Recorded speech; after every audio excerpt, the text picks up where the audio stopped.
Stallone caught a teen throwing away his father's dog tag. What he did next made the kid cry.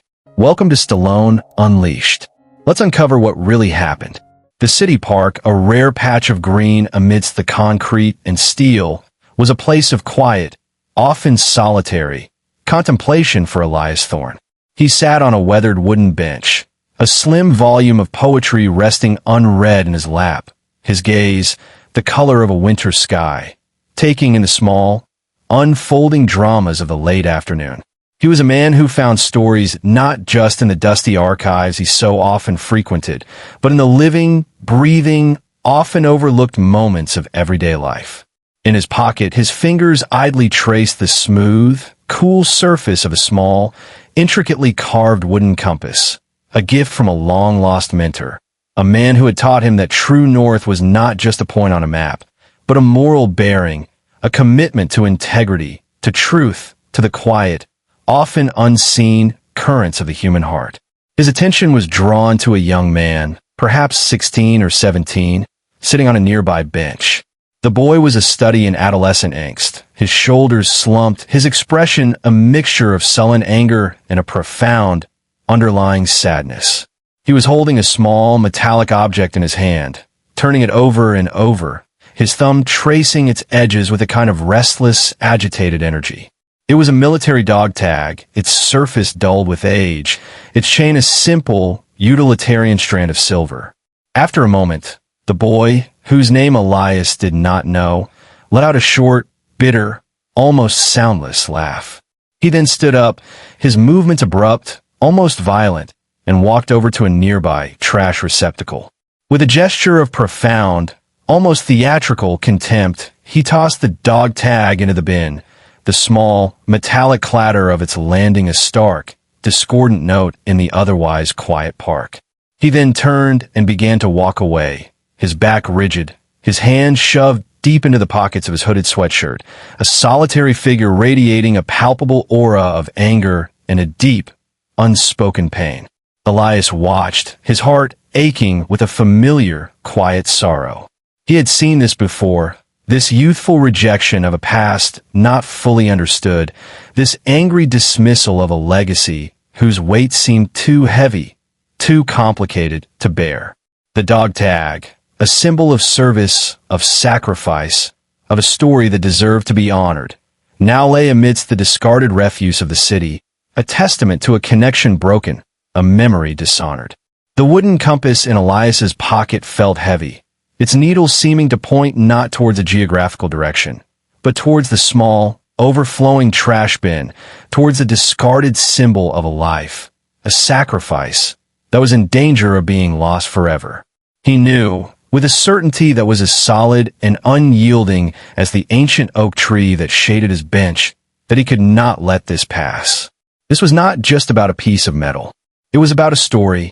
It was about honor. It was about the sacred, often fragile, threads that connect one generation to the next. He rose slowly from his bench, his movements deliberate, his gaze fixed on the trash bin, then on the retreating figure of the angry, heartbroken boy. The lesson, he knew, was about to begin, and it would start with a quiet, simple act of retrieval, of reclamation, of a profound, unwavering respect for a story that had been so carelessly, so painfully cast away. Elias walked over to the trash receptacle, his movements quiet, deliberate. He felt the curious, and perhaps slightly judgmental, gazes of a few other parkgoers, but he paid them no mind. His focus was entirely on the task at hand, on the small, symbolic act of reclamation he was about to perform. He reached into the bin, his hand unerringly finding the cool, smooth metal of the dog tag amidst the crumpled papers and discarded coffee cups. He lifted it out, its simple, utilitarian form feeling surprisingly weighty in his hand. He wiped it clean on the sleeve of his tweed jacket, his fingers tracing the raised, embossed letters of a name, a serial number, a history. He then turned and began to walk in the direction the young man had gone, his stride unhurried, yet purposeful. He found him a short distance away, sitting on the low stone wall that bordered the park, his head in his hands, his shoulders shaking with a quiet, suppressed grief that was a stark contrast to his earlier, angry defiance. Elias approached him slowly, not wanting to startle him.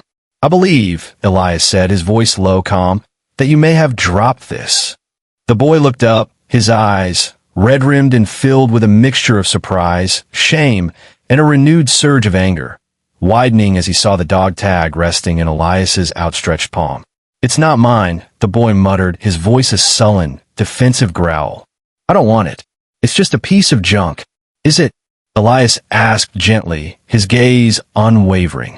"Or is it a piece of a man's life? A piece of story? A story that, perhaps, you have not yet fully understood?" The boy stared at him, a flicker of something unreadable in his eyes, a dawning curiosity, perhaps, or a simple, weary confusion. "Who are you?" he asked, his voice still tinged with a youthful belligerence. "My name is Elias Thorne," Elias replied, "and I am a student of stories.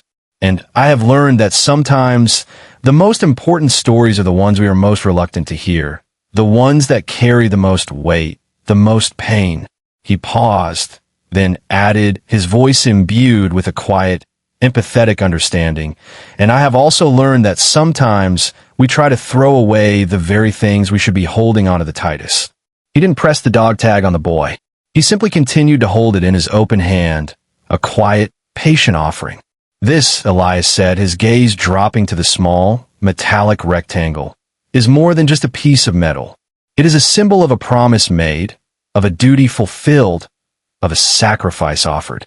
To discard it, that is to discard a part of your own history, a part of your own story, whether you choose to acknowledge it or not." The boy looked away, his jaw tight, a muscle working in his cheek.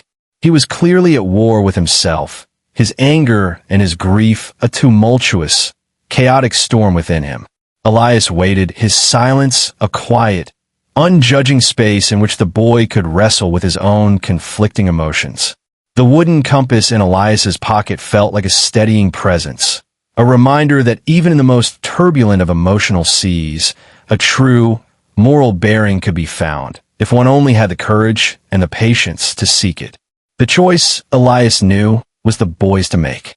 He could continue to walk away, to reject the weight of his past, his legacy, or he could turn and face it, and perhaps, in doing so, begin the long, difficult, but ultimately healing journey of understanding. The boy, whose name Elias would later learn was Daniel, continued to stare at a fixed point across the park, his posture a study in defiant, yet fragile, resistance. The dog tag in Elias's outstretched hand seemed to pulse with a quiet, insistent energy, a silent challenge to the boy's angry dismissal. "You don't know anything about it," Daniel finally muttered, his voice a low, resentful growl. "You don't know anything about him." "You're right, Daniel," Elias conceded softly, having seen the name on the dog tag. "I don't know him personally, but I know what this small piece of metal represents. I know the weight of the uniform he wore, the significance of the oath he took. And I know," he added, his voice gentle but firm, "that his service, whatever its nature, whatever its cost, deserves to be honored, not discarded in a trash can." Daniel flinched as if struck. He turned to look at Elias, his eyes, the color of a stormy sea, now filled with a raw, unguarded pain. "Honor," he scoffed, the word a bitter, mocking sound on his lips. "What honor is there in leaving? In not being here? He chose that life over us. Over me. Over my mom. He was never here. Not for my birthdays, not for my games, not for anything. And now he's gone forever. And all we have left is this stupid piece of metal." The confession, when it finally came, was a torrent of a young heart's long-suppressed grief, of a profound, aching sense of abandonment, of a son's desperate, angry cry for a father he had never truly known. Elias listened, his heart aching with a deep, empathetic sorrow. He understood now. The boy's anger was not a rejection of his father's service, but a raw, painful expression of his own profound, unresolved loss. The dog tag was not just a symbol of his father's life. It was a symbol of his absence, a constant, metallic reminder of the man who had not been there. "It sounds," Elias said gently when Daniel had fallen silent, his shoulders shaking with suppressed sobs. Like you miss him a great deal. The simple, direct acknowledgement of his underlying grief, rather than a judgment of his anger, seemed to take Daniel by surprise. He looked up at Elias, his eyes wide with a mixture of confusion and a dawning, hesitant trust. Of course I miss him, he whispered, his voice cracking.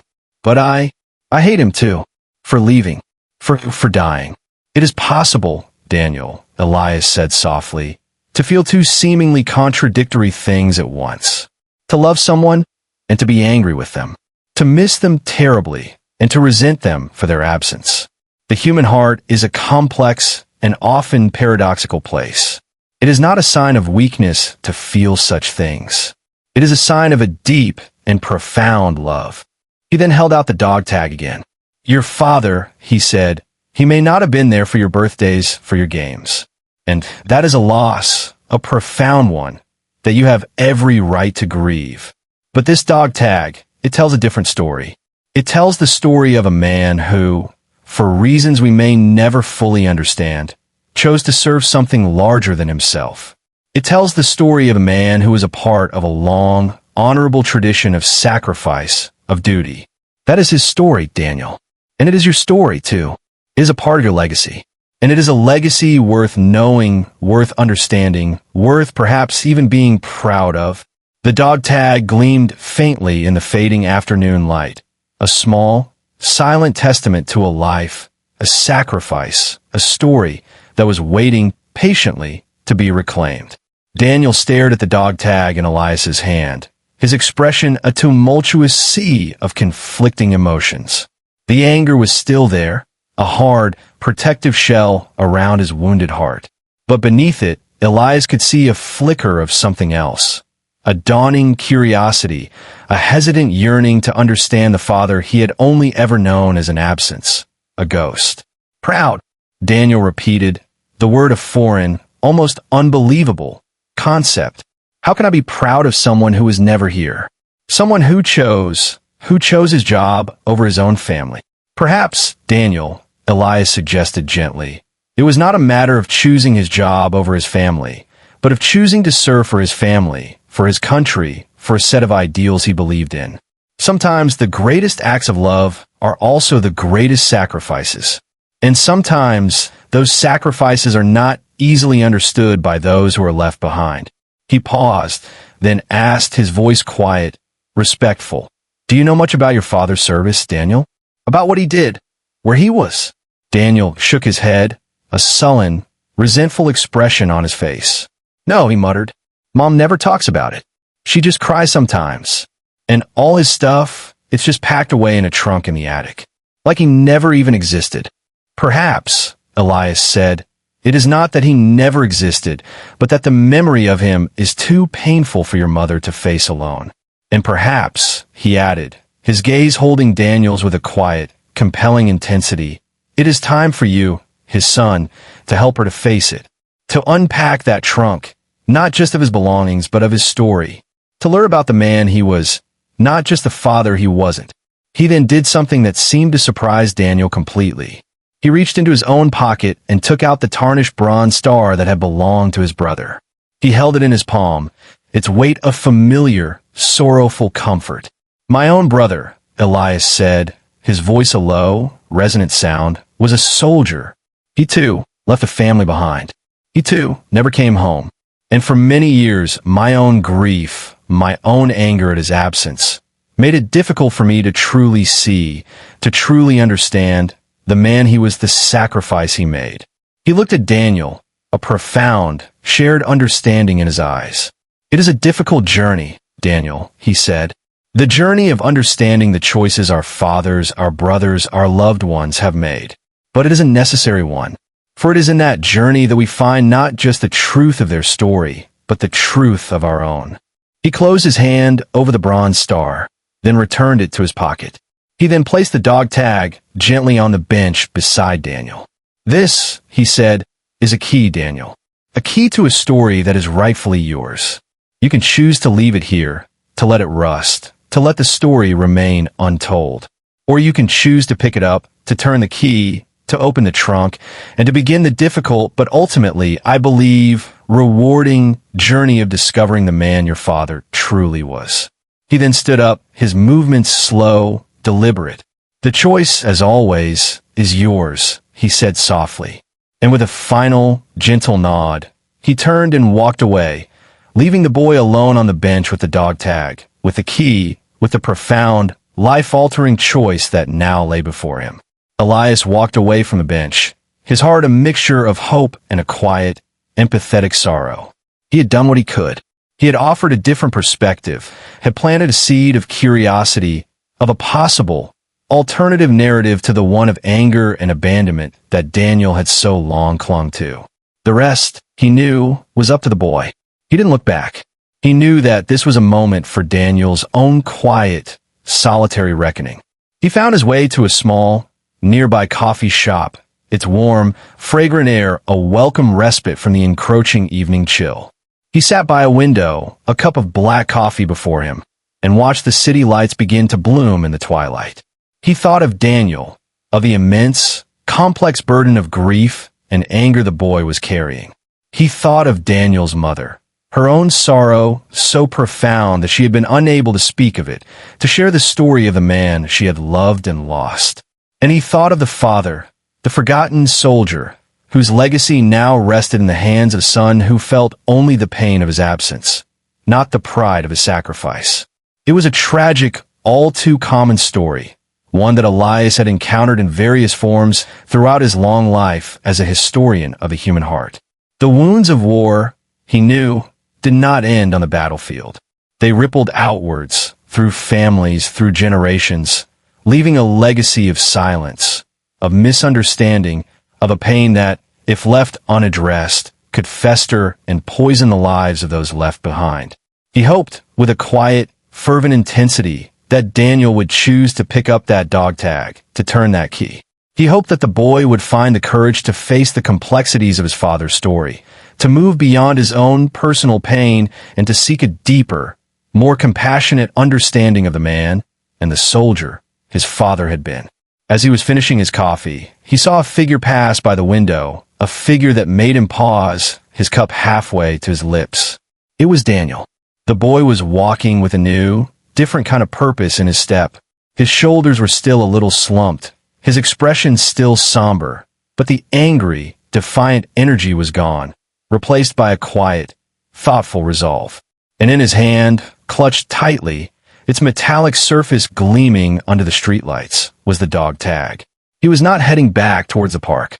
He was heading in the direction of the residential streets, in the direction of home. Elias watched him go, a slow, profound smile spreading across his face. The boy had made his choice. He had picked up the key. He was going home to open the trunk. The journey of discovery, of healing, of a son's quest to understand his father, had begun. And Elias Thorne, the quiet observer, the gentle catalyst, felt a deep, abiding sense of peace.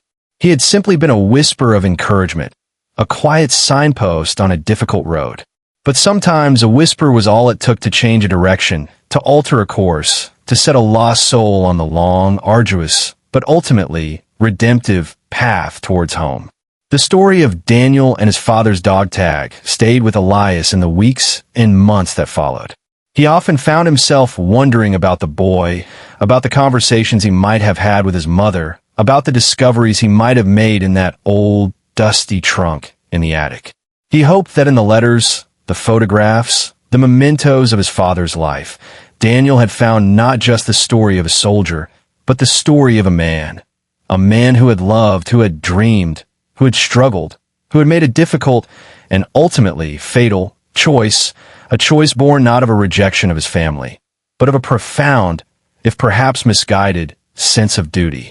He hoped that Daniel and his mother, in sharing their grief, in finally giving voice to their long-held, unspoken sorrows, had found a new, deeper connection, a path towards a shared, compassionate healing. He knew that the pain of their loss would never entirely disappear. But he hoped that it had been transformed, that the sharp, bitter edges of anger and abandonment had been softened by the gentle, healing balm of understanding. One crisp autumn afternoon, Several months later, Elias was back in the city park, sitting on his favorite bench, his journal open on his lap. He was sketching the gnarled, ancient branches of the old oak tree, a study in resilience, in the quiet, enduring strength of nature. He heard a hesitant voice call his name. "Mr. Thorne?" He looked up. It was Daniel. The boy was taller, his features having lost some of their adolescent softness, his expression no longer one of sullen anger, but of a quiet, mature thoughtfulness. He was not alone. Beside him stood a woman with kind, gentle eyes that held a familiar, profound sadness, yet also a new, quiet peace. It was, Elias knew instantly, Daniel's mother. "Daniel," Elias said, a warm, genuine smile on his face. "It is good to see you." "You too, Mr. Thorne," Daniel replied. He gestured towards his mother. This is my mom, Sarah." Sarah stepped forward, her hand outstretched. "Mr. Thorne," she said, her voice a little shaky but filled with a deep, heartfelt gratitude. I wanted to thank you for what you did for my son, for us." Elias took her hand. "I did very little, Mrs. Henderson," he said modestly. "Daniel is the one who found the courage to take the journey. A journey you helped him to begin," Sarah insisted, her eyes shining with unshed tears. "You gave me back my son, Mr. Thorne. You helped him to see his father not as an absence, but as a legacy. And in doing so, you helped me to start to heal as well." Daniel then reached into his pocket and took out the dog tag. It was no longer dull, but polished, its surface gleaming in the afternoon sun. It was attached to a new, sturdy leather cord, and he wore it around his neck, not as a burden, but as a badge of honor, a symbol of a connection reclaimed, a story understood. We opened the trunk, Mr. Thorne," Daniel said, his voice thick with emotion. "We read the letters. We looked at the pictures. We learned about him, about my dad, and you were right. He was a hero." He paused, then added, his voice a quiet, unwavering testament to his own transformed understanding.